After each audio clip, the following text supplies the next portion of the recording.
Just make sure. All righty. Abba Yahweh, we just thank you for this beautiful day, for this precious time. Abba, thank you for your feasts. Thank you for giving us an opportunity to serve you in the most obedient way and coming before you in your tabernacle of your wonderful letters and opening our hearts and our eyes to all that you have bestowed for us in the wonderful mystery of your Amad Basodi. Abba, we just thank you and praise you for your Ruach HaKodesh. Thank you for strengthening us, giving us courage. Thank you for blessing us with your presence. Abba, we just ask that you continue to pour down upon us and encourage us with your words as to how it is you want us to walk and obey you. Abba, thank you for your heart. Thank you for giving us a heart to love you. And thank you for putting your words on our heart with the light shining behind. Abba, we ask that you fill Eric's mouth with your Ruach HaKodesh and bring forth the journey of words that you have placed before him. Thank you for your Psalms. Thank you for David. And thank you for your healing, protection, guidance, direction, all that you are. And we ask these names, Abba, for your name's sake alone. Yahuwah El-Hi. Thank you and amen. Hallelujah. Amen. So going through Psalms 119 here, last week we did the letter Zion. And the seventh letter, following the pattern of the eriktology class back in 2011, what I did was, when I got to number 7, the next week was what I called the first Selah. So that's what this week is going to be, the first Selah. Samik Lamed Hey means stop and think about it. So the letter Zion is a weapon or that which cuts off. That's the 7th letter. So you could look at that in a couple ways. One is when the creation of the universe, Genesis, Bereshit, chapter 1, there was a package of 7 days, but the 7th day itself was separated, cut off from the packaging of the other 6. But the week itself was one package with that exclusive Yom HaShabbat, 7th day. Well, he didn't do anything that day. He didn't work. Yeah, but that was its own day. What he did was rest. So it's not that Elohim did nothing. What he did was cease from his labor and rest, which is the doing. So what I'm saying is that it's kind of this play on words.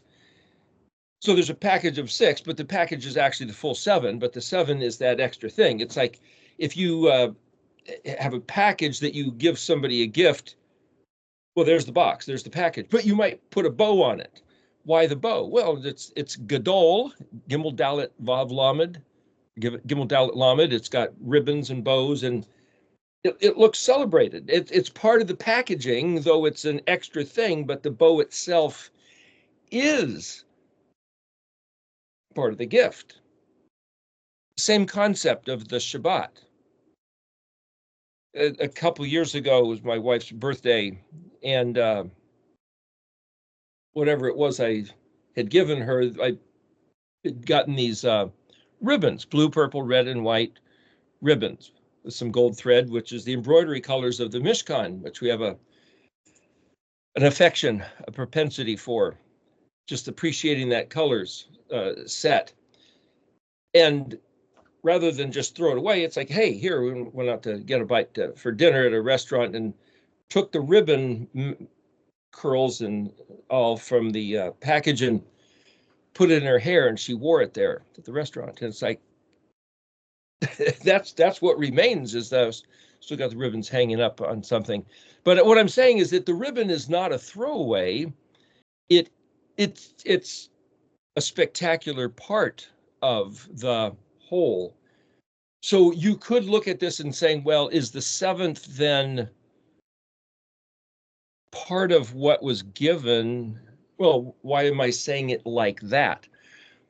Because Yeshua said the Sabbath day was not or that man was not made for the Sabbath day. The Sabbath day was made for man, or was given, was produced and caused. And well, so how many years does the world exist? The universe, 5 billion, 58 billion, 5.8, different numbers get thrown around. Billion? What? How do you count before there was time? What is time?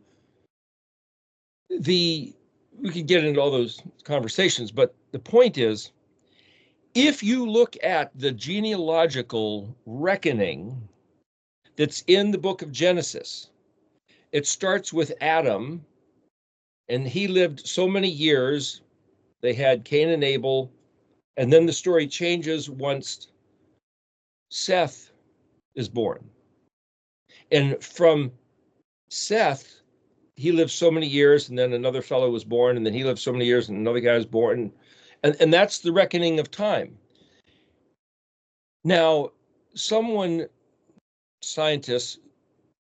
say there's no possible way, because they find artifacts which can be determined, whether through carbon dating or some other means, of cultures on the face of the earth that are 8,000, 10,000, 12, 15, 60 million years old. How do they determine that? It doesn't matter. The point is, they all suggest that you might say, advanced civilizations, cultural structures have been found under the ground, under the water. Were they buried at the time of the flood? Certainly much older than 6,000 years. All we can say is the reckoning of the genealogical door progressions as cycles of time written in the scripture puts us at the end of 6,000 years right now, and at the beginning of the 7,000th year. Now, with that, you can look at the Mazarot, the constellations, the zodiac, where we get, that's not a bad word, zodiac is at the heart of it is where you get zoological, living creatures. There's not living creatures, they're pictures of design patterns of, well, animals, like at the zoo. So there you get zodiac. Zoe, Greek word. Sometimes I've seen people named Zoe, meaning one who has life. But the point is, if you reckon the constellations, what they call the progression of the equinoxes, it ends up being something like 26,000 years. So you could say, wait a second, if life on Earth, since man, Adam, and then there's people who say, well, if he put plants on the Earth on day 3, and there wasn't any bugs or insects until birds on day 5 and fish, animals on day 6, how is the plants going to get pollinated if each day represented 1,000 years? All the plants would have died. They can't reproduce. They just sit there dormant.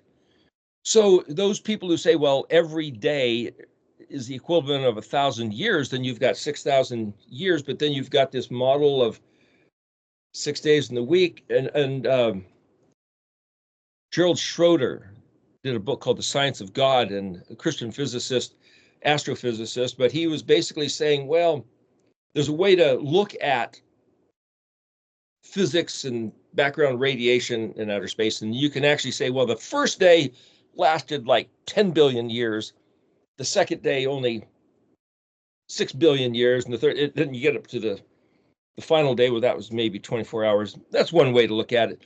Another way to say is, and I believe it was maybe in his book, he was saying, when you're looking at the first 6 days of creation, what's the point of view of the audience? Well, it's kind of like Elohim's point of view. Picture yourself as the audience. You're here and you're looking at this event happening. Everything was tohu vebohu, formless and void. Okay, then he says, let there be light. Yehi or. And then, so you're not on the earth, you're here in the audience looking at what's happening to the earth. And then he separated the waters. You're not even on the earth yet. Where's the earth? The earth isn't even structured yet if it's just separating waters. And then third day, separating land from water and speaking forth at least seeds into the land, genetic DNA of plant material. Didn't say it sprouted yet. So you see pictures of people showing the creation. They show like a jungle, a garden, you know, everything's growing on day 3. Not necessarily. Anyway, day 4, sun, moon, and stars. Say there was no sun. Well, there was light. You can't have plants without the sun, especially if it lasts for millions of years. So it lets you know that there's something about a code, an organized structure to this pattern, but it's not necessarily a 24-hour day in increments. So on day 3, plants grew, and then it was just a couple days later, there's insects to pollinate and fly around. It's like it wasn't necessarily that. It couldn't have been, but I'm just saying there's something else going on. There's a mysterious secret code wrapped up in this story somehow. The days of creation are like stepping stones along a garden path. There's how far apart are they? What's going on? But at least there's the elements of the story on purpose. Let there be light, separating water from water, separating water from land, and putting seeds into the soil. And then sun, moon, and stars on day 4, then fish in the sea, birds in the air on day 5, and then land creatures, probably insects, reptiles, amphibians, mammals, and man, Adam, on day 6. And then on day 7, the ribbon on the packaging is the Yom HaShabbat, the day of the Sabbath. Okay, so that's if I'm going to correlate the alphabet letters to those days, which is part of this study, is I can assign what's happening on each of those days to the first 7 Hebrew letters. But see, the 8th letter, which we're going to talk about next week, is the letter Chet. And I write it capital C, lowercase x. How would you pronounce CX? Like crash. Years ago, I had looked up for some reason the word sepulcher, because the Het is a sepulcher, a place of a grave, a crypt. And it said that in this one dictionary I was looking at, and it wasn't in another dictionary, so depending on the dictionary you find, you'll see different meanings of words, but it said is it's not only a place to put dead bodies, but it's also a low gravelly sound. If you've ever had a pile of gravel and you take a steel shovel and shove it into the gravel so that you can pitch it, what's the sound the shovel makes as it goes into the stones? What's the sound of a shovel as you drag it along a rough asphalt pavement? There's the sound of the letter Chet, just so you know. Some people write it as a CH, or sometimes you'll see some dictionaries with an H with a dot underneath it to distinguish it from the H that sounds like, which is the 5th letter, hey, English letter H, the 8th letter. But anyway, just saying that Chet is drawn like a fence, but Chet doesn't necessarily mean fence. There's another word that means fence, or to fence off. So if you say, well, the number 8, if you draw it like this, like the Arabic numeral 8, well, if you turn that sideways, now you get what in mathematics they call the infinity symbol. You take a Mobius strip, a piece of paper, put one twist and attach one end to the other. You start on one surface and it'll go around, then you'll end up on the other surface, and there's no end. It's interesting. You cover the whole thing. And so somebody once said, hey, what if the shape of the universe was a Mobius strip? And that if light didn't always stay in a perfectly straight line, like a laser beam, but if you looked at light and it followed the course of this Mobius strip, it'll look like it's going on forever. You might see it even coming back past you. Ideas to play around with. But the idea that infinity, in Hebrew, the word olam, ayin vav lamed mem. Quite often it's le olam, lamed prefix olam. Well, the lamed prefix means unto, belonging to, in the place of, or olam, ayin lamed mem is universal or worldwide, but it also refers to that which is unknown or unapproachable, unfathomable. It's like, how do you get to the horizon? Well, by definition, the horizon's always that line out in front of you that you can never get to unless you get to the edge of the land mass facing the ocean or facing an abyss of space. Yeah, but that's not really the horizon. The horizon is always out there. So by definition, Leolam is on the other side of the horizon. It's elusive. If you can grab it, it's not the horizon. It's not olam. If you, there, I've got a hold of it now. So as a concept, 8, or the 8th era, the 8th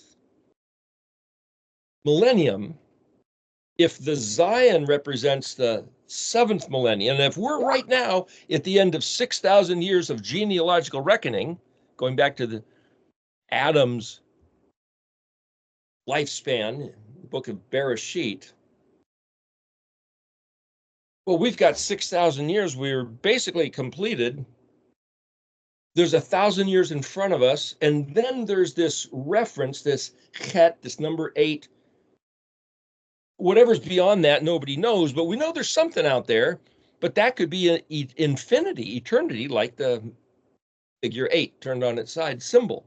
So if I was going to simply look at Hebrew letters and Hebrew concepts, and I could say, yeah, but these guys are saying that the universe is 15.8 billion years or 187 trillion. It doesn't, they're making up numbers. It just doesn't matter.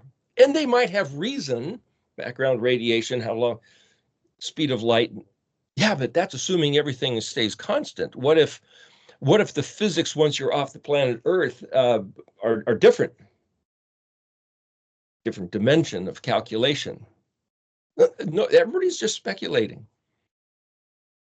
But at least we have the reckoning in the scripture. So if somebody wants to argue how many years have cultures, have civilizations, have, let's just say, human beings living in communities with technological achievements of stuff, houses, objects, tools, weaponry, transportation, commerce, something's been going along, and some people think it's a whole bunch of longer time. It's like, just doesn't matter. Just doesn't matter. We're looking at a package of 6 with the bow on top of 7 because that's what the scripture is saying.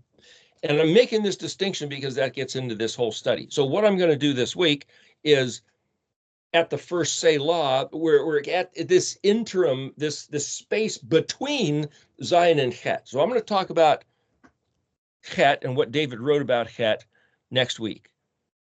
But this week is at the first Selah. Stop and think about it.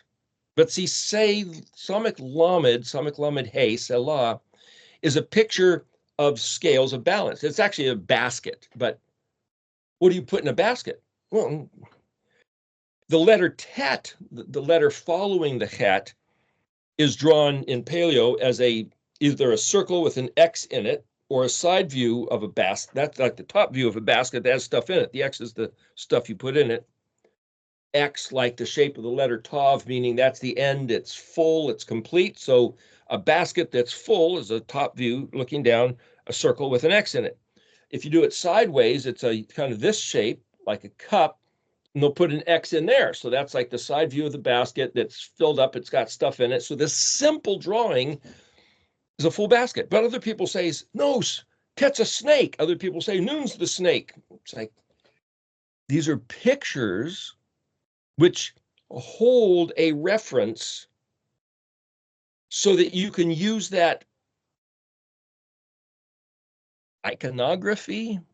You can use that idea, that shape, that thematic logogram theme, the theme of it, the thematic logo. Well, that's a word in Greek.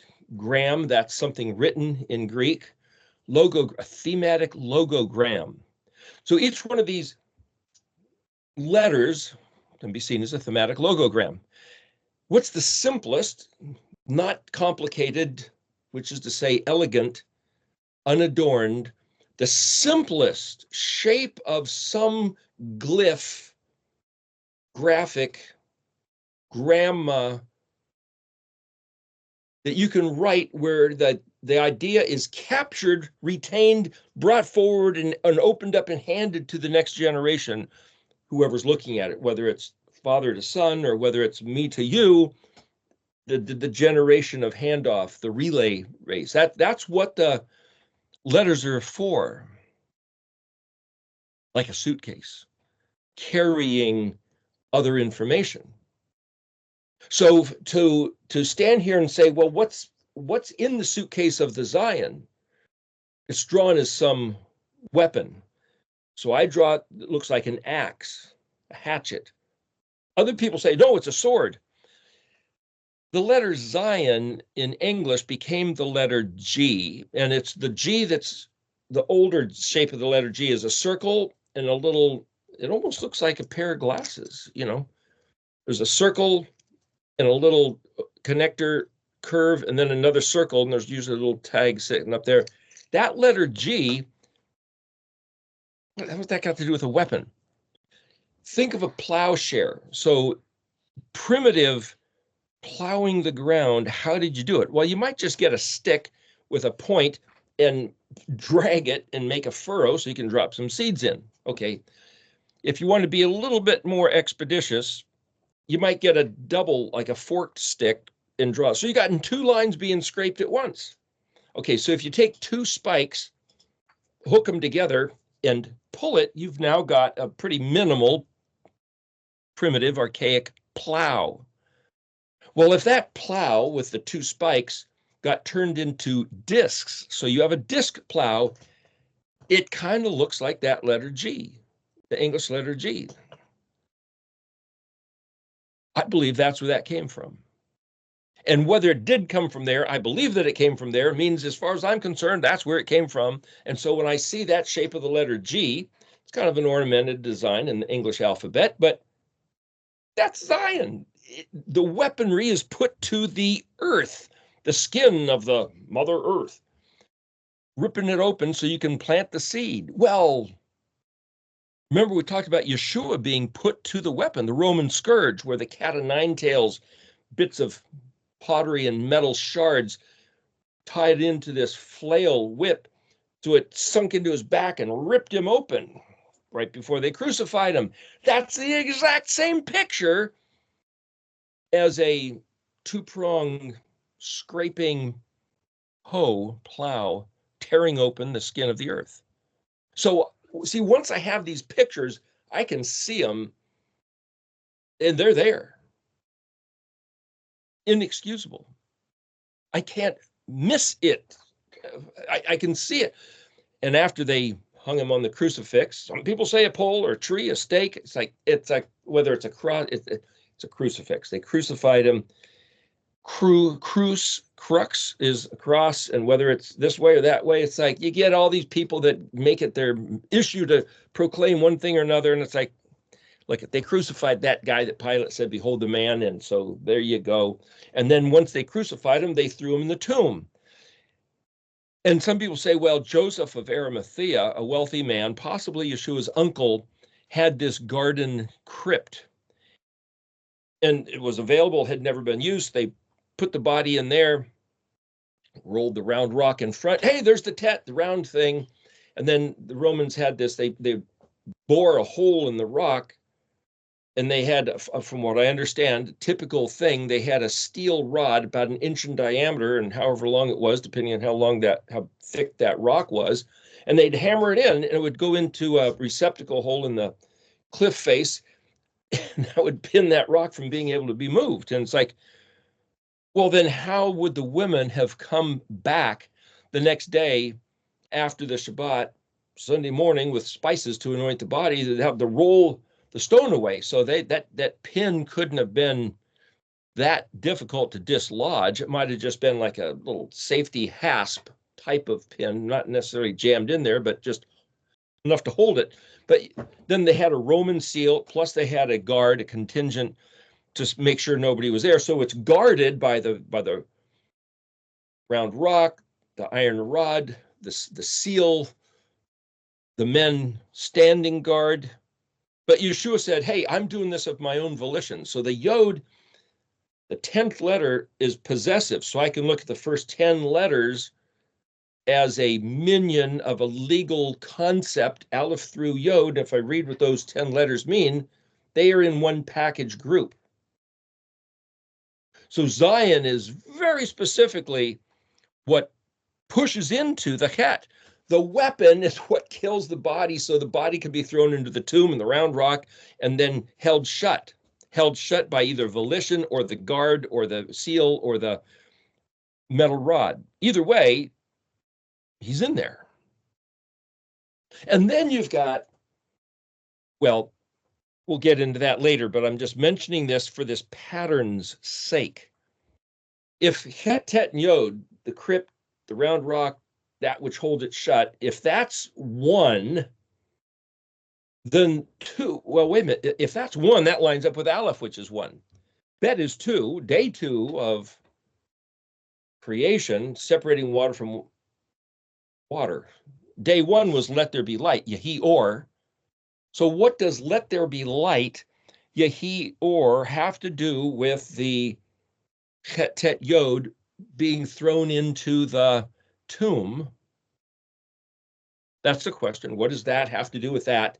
And then bet, day 2, separating water from water, what has that got to do with the next set of letters, which is Kaf and Lamed? I mean, it might be just 1, but I'm saying that according to this pattern of understanding, it's the 2 letters, Kaf and Lamed, together, having to do with separating water from water. And then Mem Nun, the next 2 letters together, having to do with day 3, separating water from land and putting seed life into the land.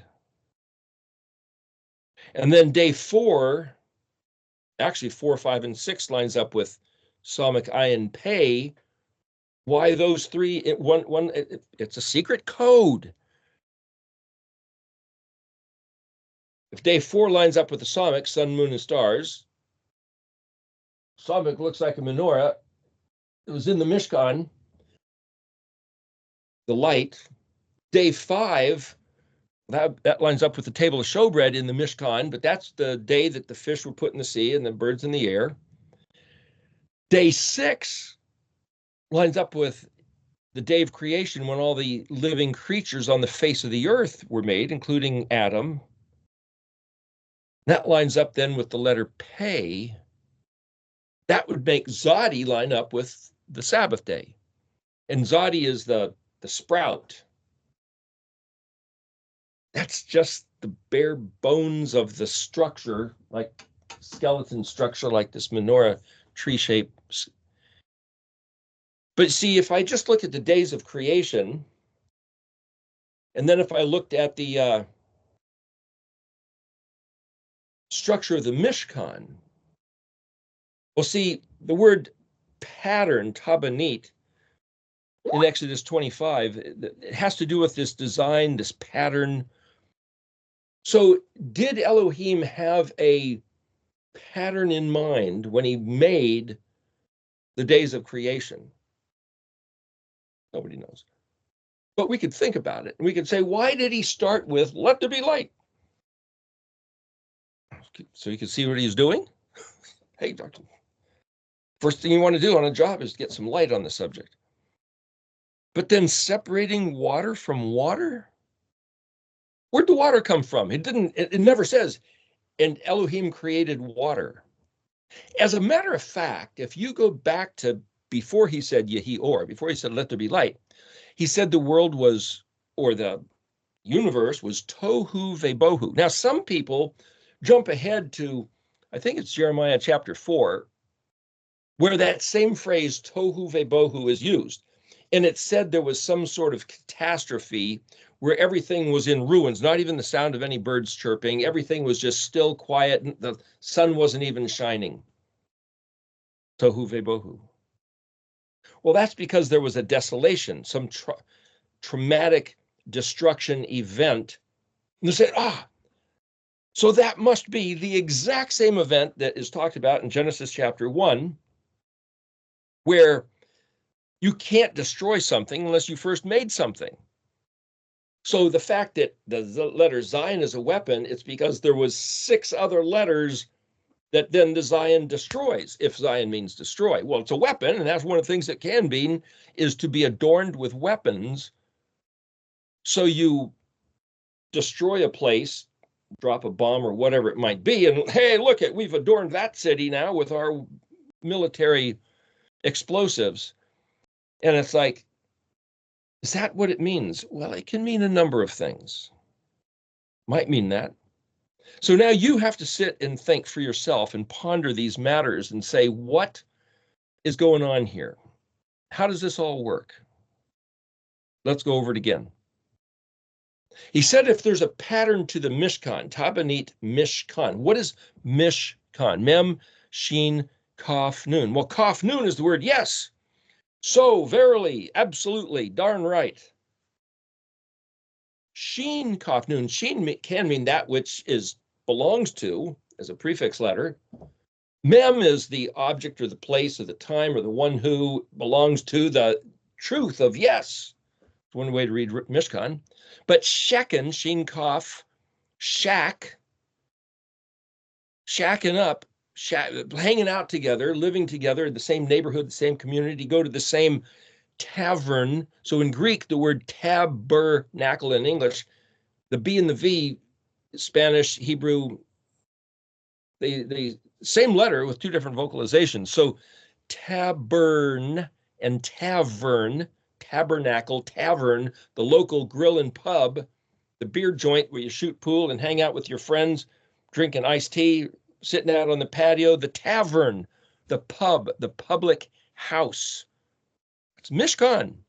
So the Mishkan is the place, mem, of shacken with between Yahuwah and Israel. That's literally the etymology of the word.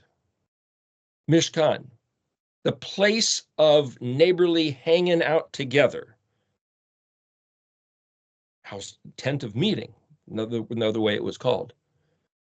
Yeah, but nobody was allowed in there except for the priests, and in the heart of it, the Kadosh Kodashim, the Holy of Holies, only the high priest and only one day a year, Yom Kippur. And if he was not quite perfectly pure and clean, he'd die. And I heard they had a rope tied around his foot, and he had bells on his jingle jangles on his clothing. And if he stopped moving, well, he must have died. So they'd drag him out by the rope tied around his ankle, and oh well, try again next year. Just stuff about Mishkan. So if there's a pattern to the Mishkan, what is the pattern? How does it correlate to the 7 days of creation? And what's that got to do with anything? Well, it's a package of 7. How's the Mishkan a package of 7? Exodus 25, he says, this is Tabanit Mishkan. So that's where you start. Well, it starts off that there's a big white fence, or the fence isn't necessarily white. Andrew Hoy draws it with blue, purple, and red. Well, the fence had blue, purple, and red weaving, certainly the gateway, blue, purple, red embroidery, gold thread, and then it had white linen. And there over 20 times, 25 or something, throughout the books of Numbers and Leviticus, I believe it was, every single time it mentions the color of the embroidery on the Mishkan or the high priest garments. It always lists it in the same order: blue, purple, red, white linen, Gold thread might have been before or after, but the gold thread was almost like this trim thing, but the colors were blue, purple, red, white linen. So my thinking is that had to be for a reason. And I arbitrarily one day said, I was just learning Hebrew, just thinking about the spelling of his name. And it's like Yod, He, Vav, He. Well, what do those letters mean? Well, Yod is a hand that grabs and works. It's the hand of a craftsman, an artist, a builder. And if that's the first letter, and let's say the first color is blue, what's that got to do with blue? Well, the sky's blue. And someone once said, I did this drawing, this painting of these hands, the world kind of transparent in between these hands in outer space. Did it way back in the 70s. And somebody says, hey, why'd you do the hands blue? And it's like, I don't know. The movie Avatar had never come out. I didn't know anything about the deity figures from India, dot feather art. Having deity figures with blue skin, I wasn't thinking about that stuff at all. It just seemed like I should make these hands blue tone. And I just looked at my hands and painted. Anyway, the point is, cops wear blue. It speaks of authority. The authority of the creator of the heavens and the earth is somehow carried in the color blue. That's what somebody later told me. It's like, well, okay. Well, is that why the hand of the creator, the Yod, lines up with the color sequence blue, purple, red, white? Well, it could be. Remember, Selah, just stop and think about it. That's what we're doing here. Stop and thinking about Zayin and Het and what's in between them, and why is Zayin the 7th letter and the 8th letter, and what's on the other packaging of the 8. And if there's this Mishkan pattern, and on the gateway of the fence is blue, purple, red, white, with gold thread embroidery, then if I'm standing at the Zayin looking at the Het, if the Zayin is, this is one package and Het is the 8th eternal next 1,000-year, on the other side of the fence that you can't see anything, there's a mysterious package on the other side of that fence. And if the package on the other side of the fence is the pattern of the Mishkan, then there should be 7 things, like the packaging of the pattern of creation. That's what I'm trying to correlate here. So if I can say Aleph through Zayin is a package of 7, then Het through Zadi a package of 7, and I gave you that correlation where Het, Tet, and Yod lines up with Aleph. Why? It's a secret code, it just does. We can talk about that later if you don't understand, but I'm just saying. Then Bet lines up with Kaf Lamed, Gimel lines up with Mem Nun, Dalet lines up with Samik, Hey with Ayin, Vav with Pei, and then Zayin lines up with Zadi. There's the packaging. 11 letters inside the Mishkan lining up, correlating the pattern to the 7 letters of Aleph through Zayin. That's the code. Correlating the Zayin to the Zadi is, well, Zayin, if Zayin lines up is the 7th letter, the word Zayin means to adorn or ornament and equip with weapons, or to be ornamented by weapons, to put them all together. Yeah, but the word 7, Shin Bet Ayin, means to swear a vow, or the curse you get being put to the weapon if you don't fulfill the vow. Okay, but how does that line up with Zadi if they're both in the 7th position? They both must also then reference the Sabbath day somehow, but just to give you a perspective, Zayin lines up with the crucifixion and Zadi lines up with the resurrection. How is Zadi the resurrection? Because if Het, Tet, and Yod is put into the grave, now you got a package of 3, Kaf Lamed, Mem Nun, and then Samik Ayin Pei are their own package of 3. It's a code. It's a secret code. You're not going to see a one-to-one correlation exactly. I'm trying to explain what it is. Well, YHUH was put into the grave 3 days and 3 nights. Kaf Lamed, Mem Nun, Samik Ayin Pei. A package of 3 days and 3 nights, even though they don't line up. It's a secret code. And then Zadi resurrects. Pei Zadi is the word pizza, which means open mouth. Whose mouth opened? Well, Matthew 5, Sermon on the Mount, said, seeing the multitude, went up into the hill, sat down, and he opened his mouth and taught them. So there's a pizza. There's Pei Zadi. But the mouth of the grave opened up and he resurrected after the third night. That's a Pezadi. Pei is not necessarily the mouth of a human mouth. It can be. It's the mouth of anything. As a matter of fact, Pezadi can be an eye opening. It can be an, oh, I get it. An intellectual opening. The delta of the river, like the Nile Delta, where the Nile River breaks it into the Mediterranean, where the Israelites lived, the land of Goshen, that was a Pezadi. An opening and a blossoming where all the land was prolific for growing. Point is, if I go back and I correlate Aleph through Zayin with Het through Zadi, that's just staging a pattern. But then I can look at the fact that if I go to the Leviticus 23, well, there's a pattern of 7, but it starts with the Yom HaShabbat. Well, Yom HaShabbat is its own thing, and then there's a package of 7. Well, I could say Yom HaShabbat, the Sabbath day is the first thing, like let there be light. Yeah, but I could say the Sabbath day was like the extra ribbons, and that's the gold thread. That's 8, because there's still a package of 7 Moedim. Starting off with Passover, that's just one evening meal. Not even the whole day had to be regarded as Passover. You keep this meal. And then there was 7 days of unleavened bread. So the way I see this, and somebody can disagree, but that's another matter. If there's one evening meal on one day and then a package of 7, okay, that's 1 and 2. What's 3? Counting 50 days of Shavuot. And then 4 is Yom Teruah.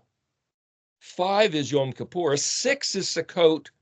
And then 7 is Shemini Atzeret. Well, most of the people, most of the time you'll ever see anything written down about cataloging the Moedim, you won't see that pattern. You'll see that Shavuot is broken into 2. They'll be waving the sheaf on day 1, which is the 3rd Moed, and then the 4th Moed is 50 days later where they wave the 2 loaves. But you're supposed to be counting in between, and that's to me like this conception and giving birth. The whole event is the pregnancy, and there's a reason why I say that. Looking back at Leviticus 23, that's another study. I'm just saying that's the way it works. It's a secret code. So what's Shemini Atzeret? The last day. Shemen is the word oil. Shemen also means 8. Shemini. It also means stop and appraise and assess and evaluate, which is a synonym with Shin Ayin Resh and a synonym with Ayin Resh Kaf, and is a, you could say, is a synonym with Het Shin Bet, which is to think, imagine, give reckoning to this and attach importance to it, and which is a synonym with Samek Lamed Hey, Selah, which is what we're doing. We're trying to look at all this stuff, and it sounds kind of jumbled up, but we've gone over this hundreds of times in these videos, just trying to bring it all together and so you can see it. So if the last day that people like to toss away is Shemini Atzeret, Sukkot was supposed to be a week. That's 7 days. So there's 7 days of Sukkot, and then the 8th day of Shemini Atzeret, which is its own moed of the package of the 7. So I see it as bookends. You got Passover, 1 day, and then the 7 of unleavened bread. They just call Passover. They call the whole thing Passover. 2 different things. There's Passover and unleavened bread. 1 day and then 7. And at the end, you got 7 and then 1. It's kind of like these 2 bookends of exactly the same pattern. Okay? But that then, because it's a package of 7, with the 8th, kind of like the gold trim, blue, purple, red, white, what if that lines up with the 7 days and the pattern of the Moedim and the pattern of the Mishkan? It happens to line up with the Beatitudes in Matthew 5, where he opened his mouth. Anyway, to develop that is the Mishkan pattern. And then to say, yeah, and it also lines up with the Hebrew letters. And then if you look at the spelling of the words by those Hebrew letters, in other words, what's het, tet, yod mean? Het, tet, aleph means sin. Well, if you replace the aleph, which is typical Aramaic suffix, and put a yod, it means my. I own this. This is my sin. But if you look in the dictionary under het, tet, or het, tet, aleph, I won't show you het, tet, yod because that's one of the derivatives of grammar that the dictionary doesn't tell you this is what it means if there's a kaf suffix, it means you. If there's a tav mem, it means they. If it's a kaf mem, it means you all plural. If it's yod, it's my. The dictionary doesn't go on to tell you all that. You just have to figure that out or know that or have somebody teach you. But the idea is that if you take het, tet, and put a yod, that makes it mine. And part of the definition is not just my sin, but it also means to incur guilt. Okay, my sin, I have incurred guilt.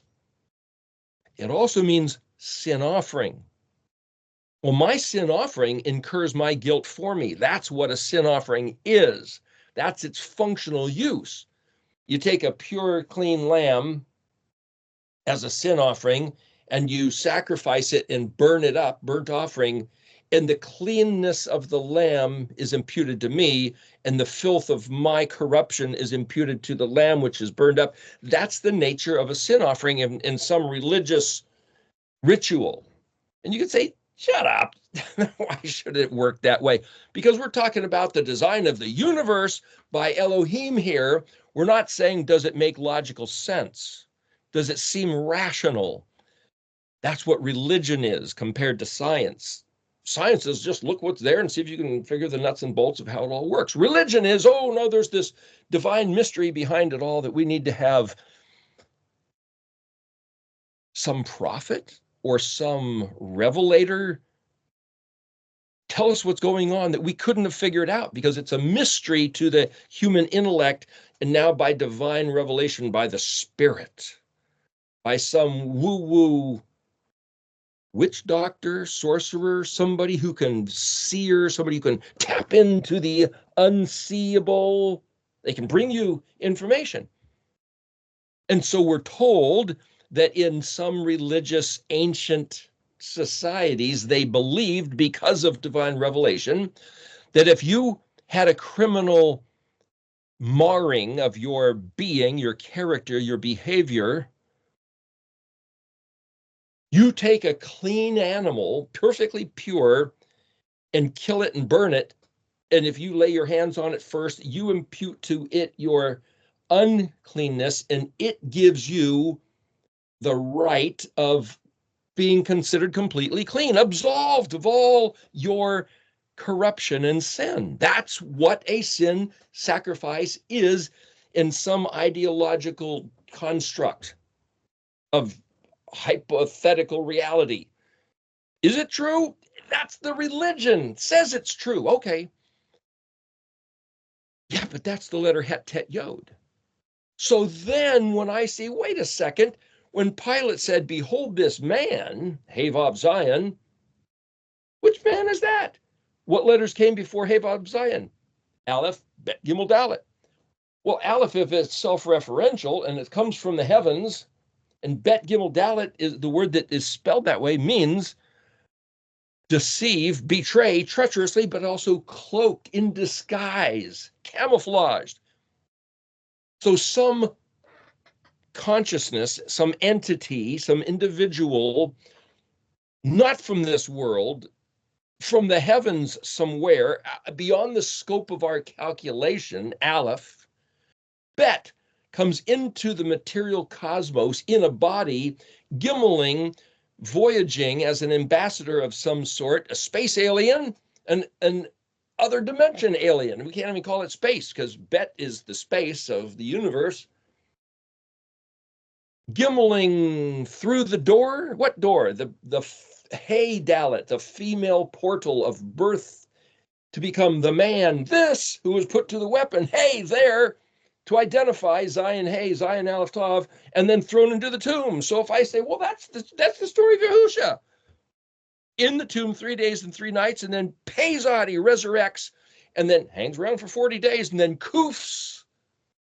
rises up into the air. You can almost see the letter Kuf like a balloon with a string tied to it, floating up into the air. He disappeared into the cloud, and the angels, hey, what are you guys looking at? Oh, look. And then the angel said to the disciples, he's going to come back the same way. He's going to be gathered with his heavenly hosts and descending. There's the inverse Kuf, right back to this same place. Well, the word kum, Kuf Mem, means rising up, but Kuf Yod Mem means to stand in position. Kuf Mem has to be enemy or opposition, or that which stands right in front of you. It's all Kuf Mem stuff. And when he comes back, he's going to be this dignitary seen for who he really is, not in disguise, Bet Gimel Dalet, but Resh Shin. And what's he going to do? Well, Resh Shin Tov is the word net. It means to gather up. Kuf is also shaped like this sickle harvesting, where you can gather up your own crop, gather your sheep, as it were, and take them away. But Resh Shin Tov also means, as a word, authority, licensing. In the last words Yeshua said in the book of Matthew, in the second to the last sentence, he said, all authority has been given to me in heavens and in earth. All authority, that's Resh Shin Tov.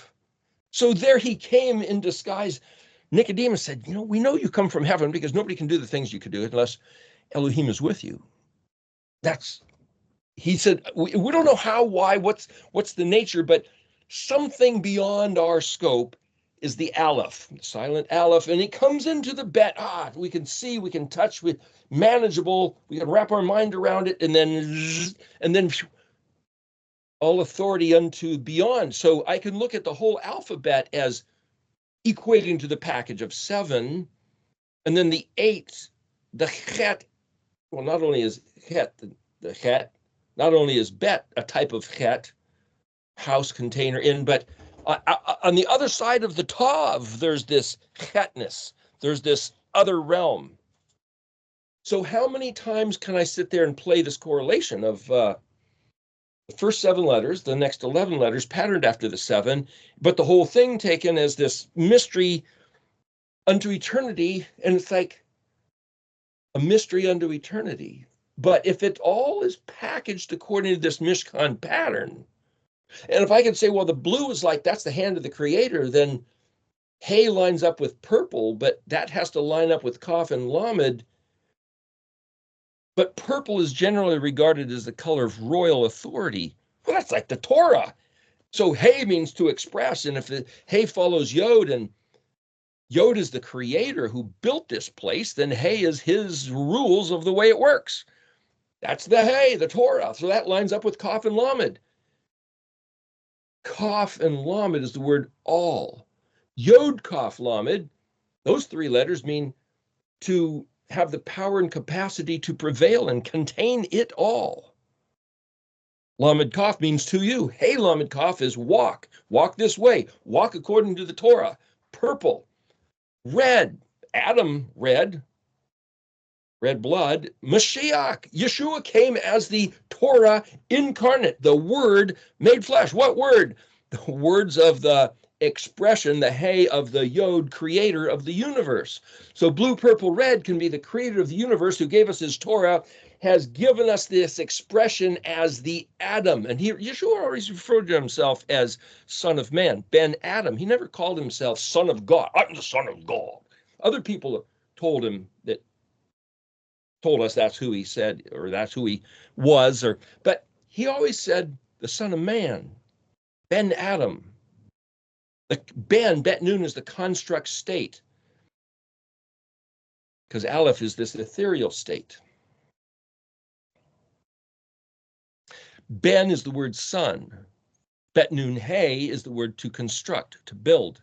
Bet Yod Nun, being, is to understand. So there's a correlation between building something solid, understanding, which is to be able to wrap your mind around it, to be in the state of matter, which is betness, which is the word for house, body of tangible substance, as compared to just thought, idea, hey, I got a big plan. That's kind of Alephness, silent, invisible, ethereal, beyond comprehension. So the word Abba, Father, Ab, Aleph-Bet, is to have a desire, want, willing, wish, or to refuse energetically. So the word Ab, or Father, is not just the concept of that paternal one who chooses to have a family, and his son, or even in plural offspring, would be Benim. So son, Bet Nun. So Ben is son or offspring, or the manifest of the desire of the father, Ab. So for Yeshua to come as the manifest of the Father's heart, is he the same as the Father? Well, he says, I only say what I hear my Father saying. I only do what I see my Father doing. So if you've seen me, you've seen him, because I'm only showing you his stuff, not my own, his stuff. Yeah, but he's invisible. You can't see him. That's right. So if you've seen me, you've seen him, because this is what it would look like. This is what it would look like. This is what it does look like, but I ain't him. I'm the manifest, and he's the invisible. So that's the distinction in my comprehension between Aleph and Bet. That's its whole other subject, which I've covered numerous times, but I'm just will leave it here like that for now. The idea that the manifest is not the essence, not the exact same as just the essence without a manifest. That's the distinction between Aleph and Bet. Is he the Father? Is he Yahweh? Well, he looks like it, the Father. If the Father had a look, he sounds like the Father. If you could hear the Father's voice, he's acting like the Father. If you could see the Father acting, which YHUH apparently said he could, but he always referred to the Father as this other, because Bet means other. If Aleph is one and self, Bet is other, different than the one, that's part of the pattern. Okay, so what are we looking at here?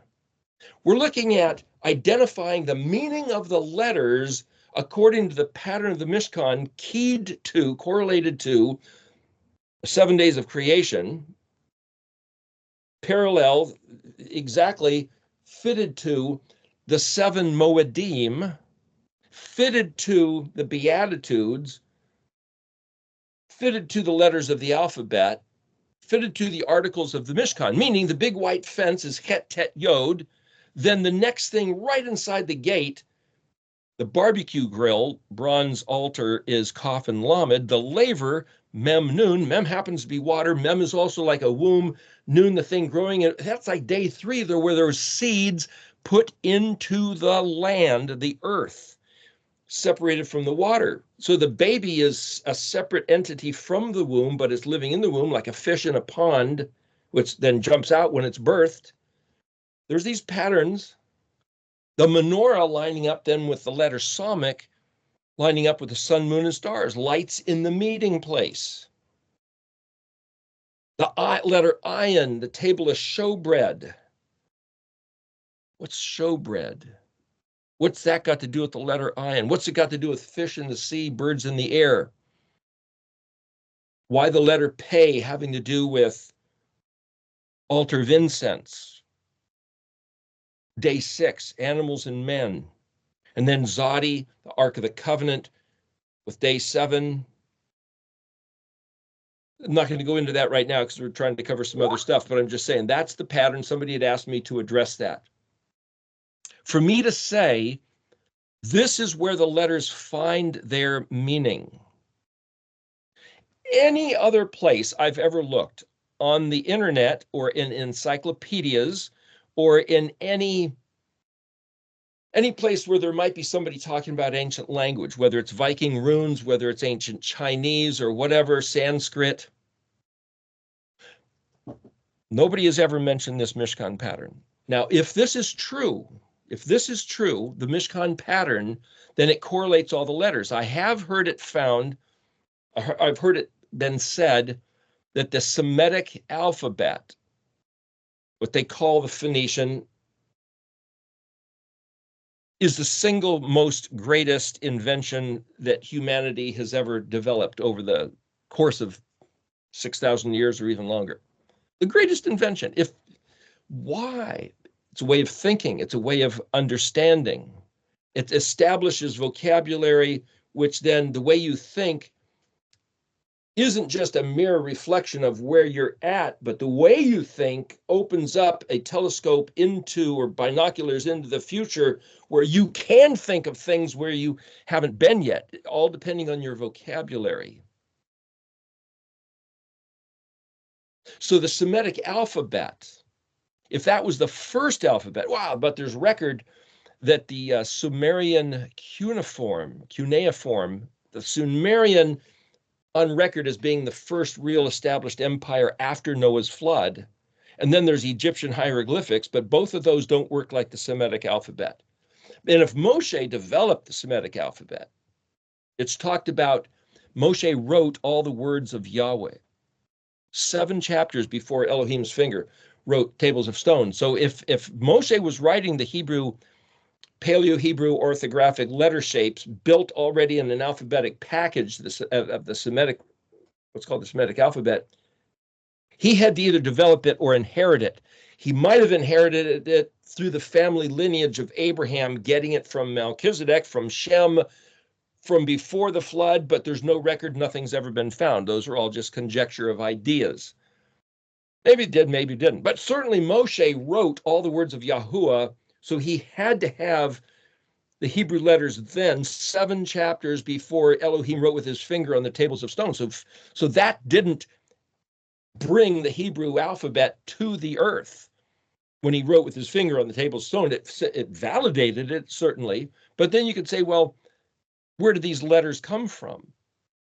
So the fact that they correlate to the 7 days of creation, did Moshe come up with Genesis 1, or did it already exist and Moshe just wrote it down? If the story of creation already existed and the playing out of the sequence of events for those 7 days, if that's what establishes the meaning of the letters, then anybody who doesn't believe in the Creator, Yahweh Elohim as we know him, who rested on day 7, if they don't believe that there was a Yahweh Elohim who created the pattern of the manifestation of the universe in 6 days and rested on the 7th, it's simply not true. It's not him. It's a different God, a different religion, different science. Because if that's the key which establishes the meaning of the letters, then that means these letters are of that divine origin, which is because that pattern of why did he do those 7 things on those 7 days, there was no human, there was no religion, no politics, no culture. It was his witness and testimony, adornment, ayin dalet. Correlated to the meanings of the letters, ayin tav, because a tav is a marker, a sign, or a symbol. So in Daniel 12:4, hide the words and seal the book until the time of the awakening, of the end of QOOF-YOD-TET, the end of the slumber, the end of the curse. Ayin dalet, ayin tav then is a key to the Mishkan pattern, which is the code which locks everything up, which can't be seen, can't be understood, can't be determined by science or brilliant minds. So in a sense, the meaning of the Hebrew alphabet is what's behind the chet.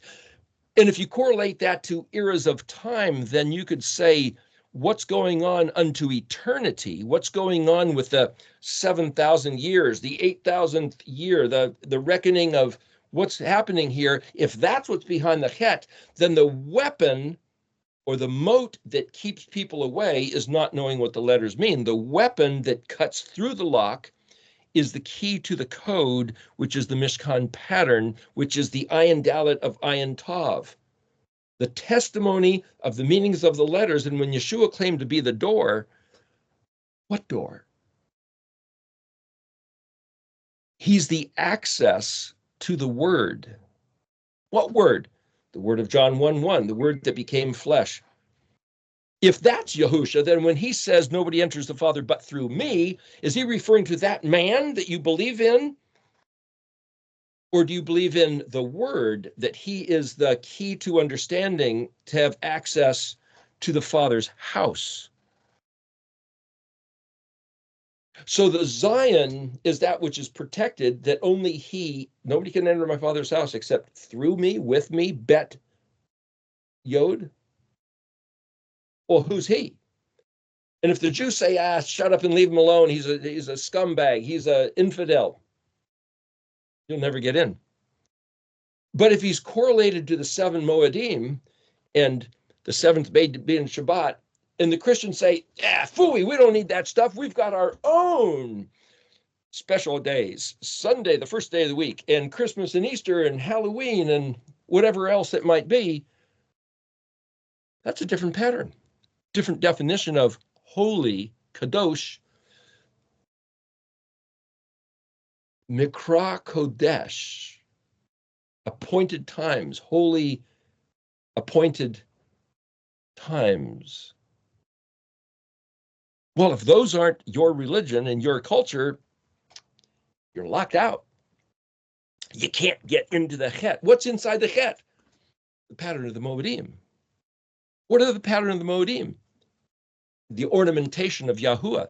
Ayin Dalet. Moed is Memvav Ayin Dalet. They are his ornamentation, but also the word witness and testimony. So the 4 colors, blue, purple, red, white, like white linen, which is righteousness of the saints. Yeshua, the Mashiach, gives the Ruach HaKodesh to lead us into walking in the ways of righteousness, which is, by definition, the keeping of the Torah, which is the purple, which is the Kaf Lamed. So Samik Ayin Pei is walking out the works of righteousness, which is doing what the Torah said, because you've taken it to heart, Mem Nun, the red. So I can see blue, purple, red, white as being Yod Vav He, which is not just his name, it's where he's at, saying the creator of the universe, who built nature all to be this fractal pattern, which is retained in the words of the Torah, which is embodied by Mashiach, which he told us to be just like him, which is the robes of righteousness that his people walk in, and it's all got to be exactly the same echad. Any deviation, change the different meanings of words, and different God, different Messiah, different spirit. Not of the people. And the letters are, the pictures of the letters are just holding in position like stepping stones, so nobody can shuffle them and you can see. So either you see it or you don't. And if you see it, then you can see it. Are we at a time for a break right now? Carla? Or do we have a few minutes?